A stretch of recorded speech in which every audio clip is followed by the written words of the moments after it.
Keisanan.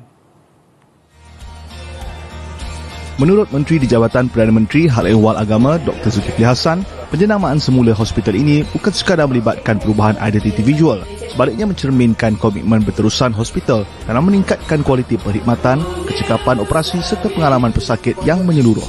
Penjenamaan semula ini merangkumi bukan sahaja infrastruktur dari segi kemudahan, equipment, facilities, termasuk kepakaran dan juga keseluruhan ekosistem Pusrawi itu sendiri. Sebagai hospital yang pakar tetapi juga yang mesra ibadah dan juga yang patuh syariah dan meraihkan semua pihak, bukan saja orang Islam tetapi orang bukan Islam juga. Ini adalah satu indikator kepada rahmatan lil alamin yang kita wawarkan. Beliau ditemui selepas merasmikan majlis penjenamaan semula Hospital Pakar Pusrawi Kuala Lumpur di Ibu Negara.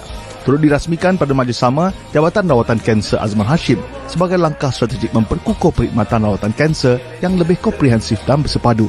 Alhamdulillah saya telah meninjau semua kemudahan yang ada. Alhamdulillah kemudahan yang memang terbaik, yang terkini, malahan peralatan pun baru dibeli. Ini menunjukkan salah satu daripada rebranding daripada segi aspek penawaran, dari segi image termasuk juga kepakaran yang ditawarkan. Jadi tahniah kepada Pusrawi. Menerusi penjenamaan semula ini, Hospital Pakar Pusrawi Kuala Lumpur komited untuk terus memperkukuh kepercayaan masyarakat selain meningkatkan kualiti rawatan dan menyumbang kepada pembangunan sistem kesihatan negara.